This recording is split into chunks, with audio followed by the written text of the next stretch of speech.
ప్రభు అయిన యేసు క్రీస్తు అను ఘనమైన, బలమైన, శ్రేష్టమైన, సాటిలేని, ఉన్నతమైన, మహోన్నతమైన నామములో మీ అందరికీ నా యొక్క హృదయపూర్వక వందనాలు తెలియజేస్తున్నాను. ప్రభు యొక్క కృప, ప్రభు యొక్క సమాధానము, ప్రభు యొక్క క్షేమము, ప్రభు యొక్క అభివృద్ధి మీరు కలిగి జీవించుదురు గాక. ఆమేన్. దేవుని వాక్యములోకి వెళ్దాం.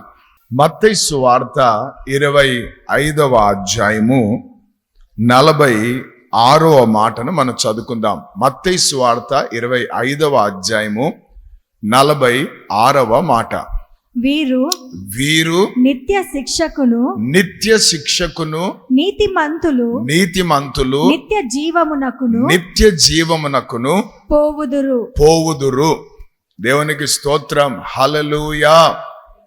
యేసు ప్రభు వారు ఇస్తున్న ఇన్ఫర్మేషన్, యేసు ప్రభు వారు ఇచ్చిన మెసేజ్, వర్తమానం, హెచ్చరిక. దేవునికి స్తోత్రం. హల్లెలూయా. ఈరోజు ప్రభు మనతో మాట్లాడుతున్న అంశం ఏంటంటే, ఎవరు నిత్య జీవానికి, ఎవరు నిత్య శిక్షకు వెళ్తారు. దేవునికి స్తోత్రం. పోవుదురు. హల్లెలూయా. ఎవరు నిత్య జీవమునకు, నిత్య శిక్షకు పోవుదురు. దేవునికి స్తోత్రం. ఎవరు వెళ్తారు అన్న విషయాలు ప్రభు మనతో మాట్లాడుతున్నాడు. 24వ అధ్యాయము 25వ అధ్యాయము మత్తయి సువార్తలో చాలా ప్రాముఖ్యమైన విషయాలను యేసు ప్రభు వారు తెలియజేశారు. దేవునామానికి మహిమ కలుగునుగాక. 24వ అధ్యాయం అంతా కూడా ప్రభు యొక్క రాకడ దినాల గురించి, అంతమి జరగబోతున్న దినాల గురించి చెప్పబడింది. కానీ 25వ అధ్యాయములో మాత్రం ముగ్గురిని కనబరుస్తాడు. 3 గుణలక్షణాలను తెలియజేస్తాడు. ఈ 3 కలిగిన వారే నిత్య జీవంలో ఉంటారు. ఈ 3 లేని వారే నిత్య శిక్షలో ఉంటారని పరిశుద్ధాత్మ దేవుడు మాట్లాడాడు. హల్లెలూయా. అవి ఎంతమంది తెలుసుకోవాలని ఇష్టపడుతున్నారు? దేవునికి స్తోత్రం. ఎంతమందికి నిత్య జీవానికి వెళ్ళాలని ఆశపడుతున్నారు? ఆమేన్. ఎంతోమంది నిత్య శిక్షలో ఉండాలని ఆశపడుతున్నారు? నిత్య శిక్షలో. హల్లెలూయా. కాబట్టి ప్రియ సంగమా, జాగ్రత్తగా విందాం. ఓకేనా? మొట్టమొదటి మాట 25వ అధ్యాయం 3వ మాట. మత్తయి సువార్త 25:3. బుద్ధి లేని వారు తమ దివిటీలు పట్టుకొని తమతో కూడా నూనె తీసుకొని పోలేదు. మొట్టమొదటిగా యేసు ప్రభు ఉపమానాల్లో చెప్తూ, బుద్ధి కలిగిన వారు, బుద్ధి లేని ఇద్దరు కన్యకలే. అంటే పరిశుద్ధమైన జీవితాలు జీవిస్తున్న వారే, నీతిగా బ్రతుకుతున్న వారే, యథార్థమైన జీవితాలు కలిగిన వారే. ఎందుకంటే వాళ్ళు కూడా కన్యకలు అని రాయబడింది. అంటే అపవిత్రత లేని, ఎలాంటి దోషాలు లేని, ఎలాంటి లోక సంబంధమైన వ్యవహారాలు లేని ఒక పరిశుద్ధమైన జీవితాన్ని జీవించేవారే కన్యకలు. కాకపోతే ఇక్కడ ఒక పదం వాడుతున్నాడు, బుద్ధి కలిగిన వారని, బుద్ధి లేనోళ్ళని. ఇది చాలా ప్రాముఖ్యమైనది. ఆమేన్. అందరూ మంచోళ్ళే అని అంటుంటాం మనం, కానీ మంచోళ్ళలో రకాలు ఉంటారు. హల్లెలూయా. ఇక్కడ కన్యకలలో రకాలట. బుద్ధి కలిగిన వారు, బుద్ధి లేనవారు. వారు 5 మంది, వీరు 5 మంది. ఈ 5 మంది చేతుల్లో ఏమున్నాయి అంటే దివిటీలు ఉన్నాయి. ఏమున్నాయి? దివిటీలు ఉన్నాయి. అంతేకాదు, దివిటీతో పాటు ఏముంది వాళ్ళ దగ్గర? సిద్ధలు కూడా ఉన్నాయి. హల్లెలూయా. దివిటి, సిద్ధె అంటే ఒక పాత్ర. దివిటీలో వెలుగు ఉంటుంది, ఈ పాత్రలో నూనె ఉంటుంది. దివిటీలో ఉన్నది కాలిపోతూ అది వెలుగునిస్తున్నప్పుడు అది ఆరిపోకుండా సిద్ధలో ఉన్నది ఏం చేయాలా? చెప్పాలా? పోస్తా ఉండాలా. పోస్తా ఉంటే ఏమవుతుంది? అది ఆరిపోదన్నమాట. అది ఎప్పుడు వెలుగుతూనే ఉంటుంది. అయితే ఇక్కడ ప్రాముఖ్యమైన మాట ఏంటంటే, ఈ అధ్యాయాన్ని ధ్యానిస్తుంటే పరిశుద్ధాత్ముడు నాకు తెలియజేసిన విషయం ఏంటంటే, బుద్ధి లేని వారు తమ దివిటీలు పట్టుకొని తమతో కూడా నూనె తీసుకొని పోలేదు. తమతో కూడా నూనె తీసుకొని పోలేదు అని చెప్పండి. ఫస్ట్ పాయింట్, వాళ్ళు చేసిన బుద్ధి లేని పని ఏంటంటే, తమతో పాటు ఏం తీసుకొని పోలేదట వాళ్ళు? దివిటీలలో వాళ్ళు ఏం తీసుకొని వెళ్ళలేదు? నూనె తీసుకొని పోలేదు. దివిటీలు ఉన్నాయి ఎందుకు? నూనెను పట్టుకొని వెళ్ళడానికి. సో ఇప్పుడు ఏం చేయలేదు వీళ్ళు? నూనె తీసుకొని పోలేదట. ఒక మాట, మన పరిశుద్ధమైన జీవితానికి నూనె అనేది చాలా ప్రాముఖ్యమైనది. Oil is very important. ఇప్పుడు ఆత్మీయతలోకి తీసుకొని వస్తున్నాను మిమ్మల్ని. శారీరకంగా ఆలోచన చేయొద్దు, ఆధ్యాత్మికంగా ఆలోచన చేయండి. నూనె అనేది చాలా ప్రాముఖ్యమైనది. నూనె దేనికి సాదృశ్యము అనంటే పరిశుద్ధాత్మకు సాదృశ్యం. రెండవది అభిషేకానికి సాదృశ్యం. ఆమేన్, హల్లెలూయా. ఈ యొక్క పరిశుద్ధాత్మ అభిషేకం, పరిశుద్ధాత్మతో కూడిన అభిషేకం ఎవరి మీదైతే ఉంటుందో, ఎవరిలో అయితే ఉంటుందో, ఎవరితో అయితే ఉంటుందో వాళ్ళు ఆరిపోని దీపాలుగా ఎప్పుడు వెలుగుతూనే ఉంటారు. ప్రైజ్ ది లార్డ్, హల్లెలూయా. వీళ్ళు చేసిన మొట్టమొదటి ఇదే, చాలా మొట్టమొదటిది, లాస్ట్ కూడా ఇదే అనుకోండి. ఏంటి అది అంటే, వారు తమ దివిటీలతో ఏం తీసుకొని పోలేదు? తమతో కూడా నూనెను తీసుకొని పోలేదు. ఈ రోజుల్లో అన్ని తీసుకొని పోతున్నారు. బైబిల్ తీసుకుపోతున్నారు, పాటల బుక్ తీసుకుపోతున్నారు, కానుకలు తీసుకుపోతున్నారు, ఆమేన్, అన్ని తీసుకొని వెళ్తున్నారు. కానీ విషయం ఏంటంటే, అభిషేకం లేకుండా బ్రతుకుతున్నారు, ఆత్మ నడిపింపు లేకుండా బ్రతుకుతున్నారు, పరిశుద్ధాత్ముని నింపుదల లేకుండా, పరిశుద్ధాత్ముని నడిపింపు లేకుండా చాలా మంది తీసుకొని వెళ్తున్నారు. చూడండి, ఆ నూనె ఎంత ప్రాముఖ్యమైందంటే, నిర్గమకాండము 40వ అధ్యాయము 9వ మాట. నిర్గమకాండము 40వ అధ్యాయము 9వ మాట. మరియు నీవు అభిషేక తైలమును తీసుకొని మందిరమునకును దానిలోని సమస్తమునకును అభిషేకము చేసి దానిని దాని ఉపకరణములన్నిటినీ ప్రతిష్ఠింపవలెను. ఆమేన్, దేవునికి అది పరిశుద్ధమగును. Praise the lord. నూనె దేనికి సాదృశ్యంగా ఉందంటే ప్రతిష్ఠితకు సాదృశ్యంగా ఉంది. ఆమేన్. ప్రతిష్ఠించిన ప్రతి దానిని దేంచు అంట? నూనెతో తీసుకొని వెళ్ళాలంటాడు ఇక్కడ. ప్రైజ్ ది లార్డ్, హల్లెలూయా. నూనెని ఏం చేయాలట? దాని ద్వారా అభిషేకించి దాన్ని ప్రతిష్ఠించాలి. దేవునికి స్తోత్రం, హల్లెలూయా. ప్రతిష్ఠించబడింది, అది ఏమైంది తెలుసా? అతి పరిశుద్ధమైనది. అందరూ ఆమేన్ చెప్పండి. అందుకే సేవకు వచ్చిన వాళ్ళను నూనెతో ఏం చేస్తుంటారు? అభిషేకించి వాళ్ళను ప్రతిష్ఠిస్తారు. హల్లెలూయా. సో నూనె ప్రతిష్ఠితకు వాడబడుతున్నది. ఒక ప్రతిష్ఠిత మన జీవితంలో ఉండాలి. ప్రతిష్ఠించుకోవడం అంటే ఇది చాలా ప్రాముఖ్యమైనది.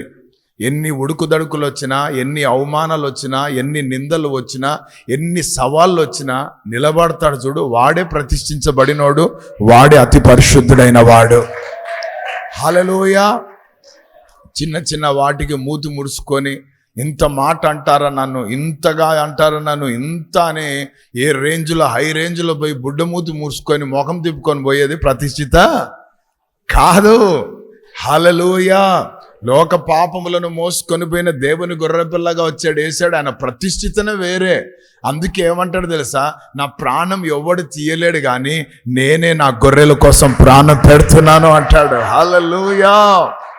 దేవుని నామానికి మహిమ కలుగును గాక. నన్ను అందరూ బాగా మెచ్చుకుంటున్నారన్నా, నా గురించి అందరూ బాగా చెప్తున్నారన్నా, కాబట్టి నేను ఈ ఊర్లోనే ఉందాం అనుకుంటున్నాను, ఇక్కడే సేవ చేద్దామా అని అనుకుంటున్నాను అన్నాడు ఒక ఆయన. నేనన్నాను, అందరు బాగా అనుకుంటున్నారని, బాగా మెచ్చుకుంటున్నారని వాళ్ళ దాంట్లో పోతే సౌలు కథ అవుతుంది, జాగ్రత్తనైనా. అది కాదు. Praise the Lord. దేవుడు ఉండమంటున్నాడా లేదా దేవుని అడుగు ఫస్ట్. దేవుడు కోరుకున్న స్థలమా లేదా అడుగు అని అంటే, నీకేం తెలుసులే భరత్ అన్న అన్నాడు. మరి తెలియనప్పుడు నన్ను ఎందుకు అడిగావన్నా అన్నాను. ఏమోలే పొరపాటు అయిందన్నాడు, వెళ్ళిపోయినాడు. సరేలే అన్నాను. మళ్ళీ ఒక 2 నెలలకు లేడా మనిషి, కనబడలేదు అక్కడ. ఏమైందంటే, నేను ఏమనుకున్నాను, అందరు నా మీద రాళ్ళేస్తున్నారనా, అందరు నన్నే అంటున్నారని, అందరు నా గురించే అంటున్నారు. ఇంకా నాకు అనిపించింది ఇది కరెక్ట్ ప్రాంతం కాదనేసి వచ్చేసినాను. అదే నేను చెప్పేది అన్నాను. ఇప్పుడు అర్థమైందా? ఆమెన్. యూట్యూబ్లో లైకులు దొరుకుతున్నాయి అని పోద్దనా? ఆమెన్. ఆమె సబ్స్క్రైబర్లు పెరిగిపోయినారని పోయేది కాదు, లైకులు పడ్డాయని పోయేది కాదు. ప్రతిష్ఠిత అంటే దేవుడు నీవు దేవునికి ఏ రీతిగా సమర్పించుకున్నావు అనేది ప్రాముఖ్యం. ఏమైనా అందుకే బాప్తిసాలు ఇచ్చేటప్పుడు అడుగుతుంటాం, కష్టం వచ్చినా, బాధలు వచ్చినా, సమస్యలు వచ్చినా, ఇరుకులు వచ్చినా, అవమానాలు వచ్చినా, నిందలు వచ్చినా నిలబడతారా అంటే ఏమంటారు? నువ్వు చెప్పేది ఇప్పటికి, మేము చేసేది ఎప్పటికి అన్నట్టు చెప్తారు. హల్లెలూయా. ఎంత దొంగ ప్రమాణాలై. ఆమెన్. అట్లా ఎప్పుడు చేయొద్దు. ఆమెన్. హల్లెలూయా. ఎవడైనా సిగరెట్ తాగరా అంటే, నేను బాప్తిసం తీసుకున్నానని చెప్పాలా. మందు నేను బాప్తిసం తీసుకున్నాను. అట్లా సినిమా నేను బాప్తిసం తీసుకున్నాను. అట్లా నేను బాప్తిసం, ఇది చెప్తూ ఉండాలా. నేను బాప్తిసం తీసుకున్నాను. బాప్తిసం అంటే అన్నాడంటే అయిపోయాక వాడికి సువార్త చెప్పాలా. హల్లెలూయా. హల్లెలూయా. అరే ఇంకా 2-3 సార్లు చెప్పినావు అనుకో, 4వ సారి వాడు ఏమంటాడు తెలుసా, వాడు బాప్తిసం తీసుకున్నాడు రాడు, ఆమె బాప్తిసం తీసుకుందేరా రాదు, ఆమె బాప్తిసం తీసుకున్నాడు రాడు అని వాళ్ళు సాక్ష్యాలు చెప్తారు నీ గురించి. అది ఏమి తెలియజేస్తుందంటే, నీవు ప్రతిష్ఠించబడిన వాడవని తెలియజేస్తుంది. హల్లెలూయా. ఆమేన్. ఇది అతి పరిశుద్ధమైన వాటికి నూనె వాడబడుతుంది. అంతేకాదు, చూడండి, లేవి కాండం 2వ అధ్యాయము 5-6 వచనాలు. లేవి 2:5-6. నీ అర్పణము పెనము మీద కాల్చిన నైవేద్యమైన ఎడల అది నూనె కలిసినది, అది నూనె కలిపినదయ్యు పొంగనిదియు నైనా గోధుమ పిండిదై ఉండవలెను. అది నైవేద్యము గనుక నీవు దాని ముక్కలుగా త్రుంచి వాటి మీద నూనె పోయవలెను. నీవు అర్పించినది కుండలో వండిన నైవేద్యమైన ఎడల నూనె కలిసిన గోధుమ పిండితో దానిని చేయవలెను. వాటితో చేయబడిన నైవేద్యమును యెహోవా యొద్దకు తేవలెను. యాజకుని యొద్దకు దానిని తెచ్చిన తరువాత అతడు బలిపీఠము దగ్గరకు దానిని తేవలెను. అప్పుడు యాజకుడు ఆ నైవేద్యములో ఒక భాగమును జ్ఞాపకార్థముగా తీసి బలిపీఠము మీద యెహోవాకు ఇంపైన సువాసన గల హోమముగా దాని దహింపవలెను. ఆమేన్. హల్లెలూయా. ఈ నూనె దేనికి వాడబడుతుందంటే నైవేద్యానికి వాడబడతా ఉంది. చెప్పండి. ఆఫరింగ్ అన్నమాట. సమర్పణ, కానుక, అర్పణ, ఇది నైవేద్యం. దేవునికి స్తోత్రం. మనమందరం కూడా మన ప్రాణ, ఆత్మ, శరీరాలను ప్రభుకు సజీవ యాగముగా మనము సమర్పించుకోవాలి. ఇది ఒక నైవేద్యము. హల్లెలూయా. నైవేద్యములో వాడేది ఏంటి? నూనె. దేవునికి స్తోత్రం. నీ అర్పణలన్నీ కూడా దేంతో అంటుబడి ఉండాలి, దేంతో తడవబడి ఉండాలి? నూనెతో. దేవుని నామానికి మహిమ కలుగునుగాక. హల్లెలూయా. అందుకే ఈ నూనె చాలా ప్రాముఖ్యమైనది. Praise the Lord. వీరు నూనె తమతో తీసుకొని వెళ్ళలేదు కాబట్టి వాళ్ళ డోర్లన్నీ ఏమైనాయి? మూయబడ్డాయి. దేవునికి స్తోత్రం, హల్లెలూయా. అందుకే వాళ్ళని ఏమన్నారు? బుద్ధి లేని కన్యకలు అని పిలువబడ్డారు. బుద్ధి లేని పరిశుద్ధులు ఏమైనా ఉన్నారా ఇక్కడ? బుద్ధి లేని వివేకం కలిగిన వాళ్ళు ఉన్నారా ఇక్కడ? ఒక్కసారి నిన్ను నువ్వు జ్ఞాపకం చేసుకో. ఆమేన్, హల్లెలూయా. యేసయ్య ఈ భూమి మీదకి వచ్చేటప్పుడు ఆయనకు 2 నామాలు ఇచ్చి పంపించాడు తండ్రి. 2 పేర్లు ఇచ్చి పంపించాడు. ఆమేన్. ఒక పేరేమో యేసు అని, రెండవదేమో క్రీస్తు అని. యేసు అన్న మాటకు అర్థం రక్షకుడు అని, క్రీస్తు అన్న మాటకు అర్థం అభిషక్తుడని. దేవునికి స్తోత్రం, హల్లెలూయా. రక్షించిన వాణ్ణి ఈయన అభిషేకిస్తాడు. సో యేసు క్రీస్తును వేరు చేయడానికి లేదు మనం. ఆమేన్. రక్షణ ఉండాలి, అభిషేకం ఉండాలి. హల్లెలూయా. రక్షణతో పాటు ఆమేన్, దేవునికి స్తోత్రం, అభిషేకం ఉండాలి. హల్లెలూయా. అందుకే యోహాన్ అంటాడు కదా, నా వెనక వచ్చేవాడు నాకంటే గొప్పవాడు, అతని చెప్పుల వారైనను విప్పుటకు మొయ్యుటకు నేను యోగ్యుని కాదంటాడు. కారణం ఏంటంటే అతడు పరిశుద్ధాత్మతోను అగ్నితోను మిమ్మల్ని మీకు బాప్తిసం ఇస్తాడు అన్నాడు. హల్లెలూయా. కాబట్టి ఈ యొక్క అభిషేకపు నూనె మనం ఎప్పుడు తీసుకొని వెళ్తూ ఉండాలి. ఆమేన్. యేసు ప్రభు అన్నారు, ఈ లోకమునకు నేను వెలుగై ఉన్నాను అన్నాడు. I'm the light of this world అన్నాడు. అంటూ అదే మాట ఏమన్నాడు తెలుసా? ఇదిగో మీరు ఈ లోకమునకు వెలుగై ఉన్నారు అన్నాడు. సో మనం అందరం ఎవరము? ఈ లోకమునకు వెలుగై ఉన్నాం. మనలో ఉన్నవాడు ఎవరు? ఈ లోకానికి వెలుగై ఉన్నవాడు. ఆయన ఈ లోకానికి వెలుగై ఉన్నాడు, మనలో ఉన్నవాడు వెలుగై ఉన్నాడు. మనం కూడా ఈ లోకానికి వెలుగై ఉన్నాము.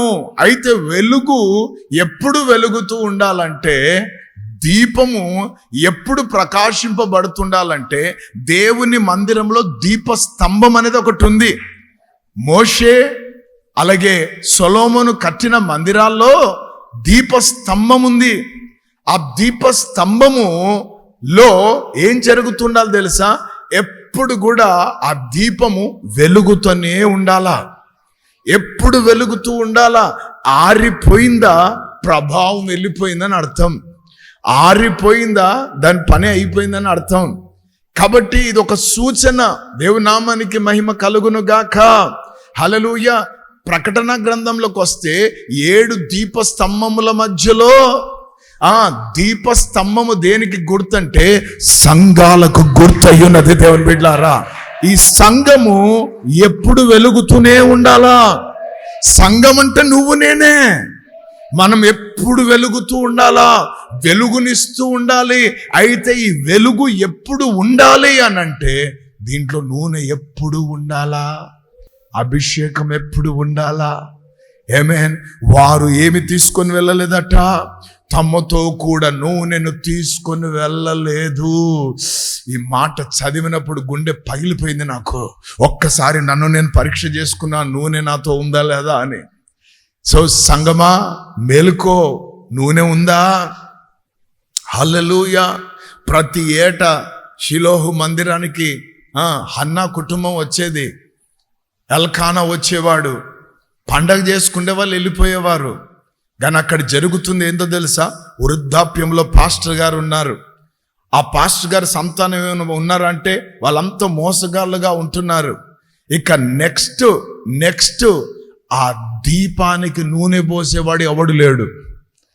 ఆ మందిరం ఎప్పుడు వెలుగుతూ ఉండాలి. ఆ వెలుగు ఇక ఉంటుందో ఆరిపోతుందో అర్థం కాని పరిస్థితుల్లో ఉంది అక్కడ. అయితే అటువంటి సమయంలో, అటువంటి పరిస్థితుల మధ్యలో ఈ హన్నా దేవుని మందిరములో నిలిచింది. ఒకే ఒక విజ్ఞాపన. ఆ ఊరిలో ఎంతో మంది ఉన్నారు, కానీ ఈ హన్నా లాంటి ఆలోచన, మనసు, తలంపు ఎవడికి లేదు. ఎవడు చూసినా వాడి రాజ్యం కట్టుకోవాలనేదే ఆశ. నేను, నా పిల్లలు, నా కుటుంబము, నా నా రక్త సంబంధులు, నా అన్నదమ్ములు, నా బామ్మర్ది, నా బావ, మా అక్క, ఇదే ఎప్పుడు నా ప్రాంతం, నా జిల్లా, నా రాష్ట్రం, నా దేశం, ఈ ఏడుపు లేదన్నమాట. ఈ హన్నాకు ఒక్కదానికి ఉంది ఆ ఏడుపు. భర్త అన్నాడు, ఇంకెందుకమ్మా, నేను ప్రేమిస్తున్నా కదా, ఇంకా పిల్లలు ఎందుకు నీకంటే, లేదయ్యా నువ్వు ప్రేమించేది ప్రేమిస్తున్నావు, కానీ నేను దేవుని దగ్గర కొంచెం మాట్లాడేది ఉంది, నువ్వు వెళ్ళిపో, నేను మళ్ళీ వస్తా పో అన్నది. కొన్నిసార్లు పక్కన పెట్టాలి అందరినీ, అన్నిటినీ అని చెప్పండి పక్కన వాళ్ళతో. అన్నిసార్లు కాదు, కొన్నిసార్లే. హల్లెలూయా అని చెప్పండి మళ్ళీ. అట్లా అంటే అందరు పక్కన పెట్టిపోతే కష్టం. ఒంటరి కాకినై అంటాం మళ్ళా. హల్లెలూయా, విలపించు వేళ అంటావు. ఆమెన్ వద్దు. అయితే ఏం జరిగింది? ఆమె కూర్చొని ఆమె అంతటా ఆమె మనోవేదనతో దుఃఖముక్కురాలై దేవుడి సన్నిధిలో ప్రార్థన చేస్తుంది. ఏమని? నాయనా, నాకు అవమానాలు వస్తున్నాయి కాబట్టి ఎవరున్నారు నా పక్కన? మా ఆయన ఇంకొక ఆమెను చేసుకున్నాడు, ఆమె రెచ్చిపోతా ఉంది కాబట్టి సౌత్ పోరు పడలేకపోతున్నా, నేనేందో నా కథ ఏందో చూపినాయనా అనలే.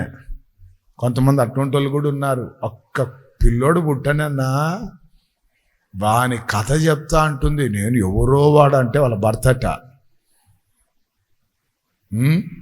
కాబట్టి ఇటువంటి వాళ్ళు కూడా మహానుభువులు ఉంటారు, జాగ్రత్త. సో ఈమె అట్లా కాదు. ఏమేమంటుంది? అయ్యా, నాకు ఒక్క కుమారుని ఇచ్చావనుకో, వాణ్ణి ఈ మందిరంలో వదిలేస్తానయ్యా, నేను నీ సేవకి ఇచ్చేస్తామని. నాకు వద్దు కాడు, సేవ చేయని వాడు మందిరంలోనే ఉండాలి వాడు అని ప్రతిష్ఠించేసింది.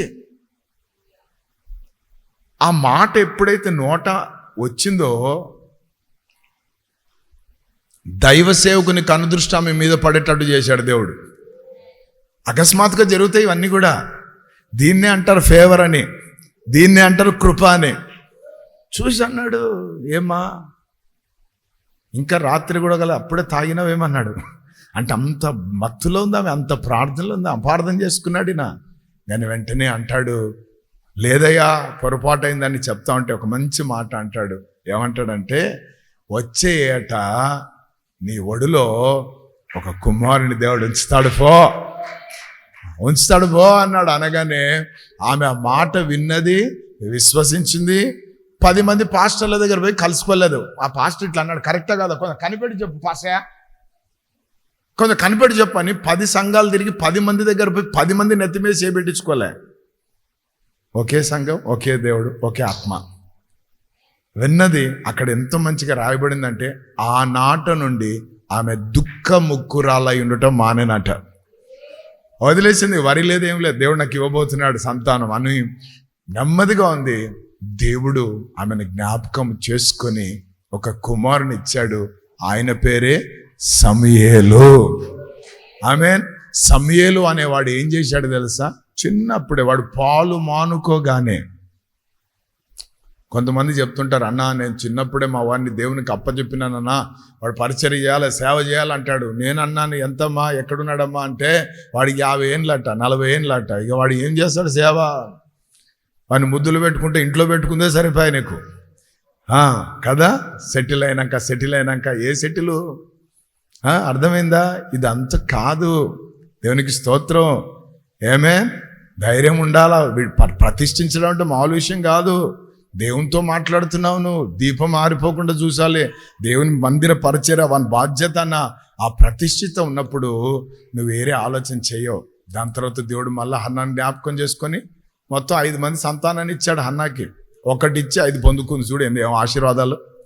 హల్లెలూయా. సో ఇప్పుడు ఏం జరిగింది? 3వ అధ్యాయంలో చూస్తే, వాడట ఏలి ఎదుట యెహోవాకు పరిచర్య చేయుచుండెను. అంటే పాస్టర్ గారి ఎదుట దేవునికి ఏం చేస్తున్నాడు? ఈరోజు విధానం ఏంటో తెలుసా? ఈరోజు ట్రెండ్ ఏంటో తెలుసా? పాస్టర్లను పక్కన పెట్టి వీళ్ళు దిగుతారు పరిచర్యకి. పాస్టర్ల ముందు చేయడం ఇష్టంలే. ఈడు పట్టుకొని పోతాడు, నేను చేస్తా కదా, నాకు తెలుసు కదా, 2 పాటలు 4 మాటలు ఏ కదా చెప్పాల్సిందని రెచ్చిపోయి పోతూ ఉంటారు. అదే పుచ్చిపోయి వ్యవహారం. కాబట్టి జాగ్రత్తగా వాక్యక్రమాలు నేర్చుకోండి. ఆమేన్. ఈరోజు ఎంత స్పీడ్గా సేవలు స్టార్ట్ అవుతున్నాయి, అంతే తొందరగా పడిపోతున్నాయి. ఈరోజు ఎంత స్పీడ్గా పైకి పోతున్నారు, అంత స్పీడ్గా పడిపోతున్నారు. ర్యాకెట్ పరిచర్లు అయినాయి. ఈరోజు ర్యాకెట్ పోతుంటే అందరు అంటారు, అది పై తుస్ అంటారు. ఎవడు గుండు మీద పడతాను భయం. మళ్ళా సొంత తీర్మానాలు ఎప్పుడు తీసుకోవద్దు. ఆమేన్. దేవుని దగ్గర అడగాలి, దైవ సేవకులకు లోబడాలి, దాని తర్వాతే ముందుకు పోవాలి. ఆమేన్. మా పాస్టర్కి బోలే కుల్లన్న, బా ఆయనకు భలే అసూయ ఉన్నట్టుంది మా మీద, మైకే ఇయ్యడు మాకు, మమ్మల్ని ఎంకరేజ్ చేయడు, మా భుజమే తట్టడు. ఈ మాటలన్నీ మానుకో. సమయాలు ఏమైనా మాట్లాడా? ఆమేన్. లేకపోతే ఏలేమని చెప్పాడా? ప్రభువా వాడి సమయాలతో కొంచెం మాట్లాడినాయని అన్నాడా? లేదు. వాళ్ళ అమ్మ వదిలేసిపోయింది, వాడికి తెలుసు. వాడికి తెలిసిందంతా ఒకటే, ఆ దేవుడు ఎవరో నాకు తెలియదు, కానీ నన్ను చూసుకుంటున్న ఏలియే నాకు దేవుడు అనుకున్నాడు. ఏలిని అధికారం కిందనే ఉన్నాడు. అందుకే మధ్యరాత్రి సమయలు అని దేవుడు పిలిచినా తకాని వాళ్ళ సార్ దగ్గరికి పోతున్నాడు, పాస్టర్ గారి దగ్గరికి, పెద్ద పాస్టర్ దగ్గరికి. అయ్యా పిలిచినారా నన్ను అంటే దేవుని స్వరం ఎవరిలాగా అనిపిస్తుంది? దైవ సేవకుల లాగా. అర్థమైందా? కాబట్టి జాగ్రత్తగా మనము మన జీవితాలను కట్టుకోవాలా. సొంత తీర్మానాలు డబ్బాలు పనిచేయవు దేవుని రాజ్యంలో. ఆమేన్. ఆయన ఎదుట యెహోవాకు ఏం చేస్తున్నాడు? పరిచర్య. ఏంటా పరిచర్య అంటే డోర్లు తెరవడం, డోర్లు ముయ్యడం. ఏం చేస్తున్నాడు? డోర్లు తెరవడం, డోర్లు ముయ్యడం. రెండవది, ఆ దీపములలో నూనె అయిపోకుండా, ఆ దీపము ఆరిపోకుండా. ఇంతేనా అబ్బా, ఏం ఈజీగా చేయొచ్చు అని అనుకుంటావు, కానీ అంత సులువైన విషయము. Praise the Lord. ఇంట్లో బూజు దులుపుతావు, ఇంట్లో ఫ్రిడ్జులు దుడుస్తావు, ఇంట్లో వాషింగ్ మిషన్లు కడుగు, అన్నీ చేస్తావు. మందిరంలో పొరక పట్టుకోవాలంటే కుదరదు తెలుసా కొన్నిసార్లు. అంతే దేవుని పని ఇది. అన్ని ఆటంకాలు అడ్డంకాలే ఉంటాయి. ప్రాక్టికల్గా అనుభవంతో చెప్తున్నాను. బట్టలు కొనుక్కుంటాం, ఇల్లులు కొనుక్కుంటాం, ఇంకా ఏమేమి బండ్లు కొనుక్కుంటాం, అన్నీ కొనుక్కుంటాం, కానీ మందిరానికి ఒక చాప కొనియాలంటే చేత కాదు తెలుసా. ఎన్ని ఆటంకాలు ఉంటాయి అంటే, అన్నా నేను చీర కొనిద్దాం అనుకున్నా, అబ్బా ఎన్ని ఆటంకాలు వస్తున్నాయి. అంతే మరి. ఆమేన్. అది నీ ఇంట్లో నువ్వు చేసుకున్నావు కాబట్టి ఏం పెద్దగా ఉండదు. ఇది నువ్వు మందిరంలో చేసేది 10 మందికి ఆశీర్వాదంగా ఉంటుంది కాబట్టి ఆ 10 మంది కూర్చొని మయా యేసయ్యా స్తోత్రం అంటే ఆ స్తోత్రానికి వచ్చే ఆశీర్వాదాలు నీకు వస్తాయని సైతాన్ గడు రానియాడు అక్కడికి. నీ మనసు గలిబిలి చేసి పెడతాడు వాడు. అర్థమైందా? కాబట్టి జాగ్రత్తగా ఉండాలి. మనతో పాటు ఏం తీసుకొని వెళ్ళాలి చెప్పాలి అందరు కూడా. ఆకాశం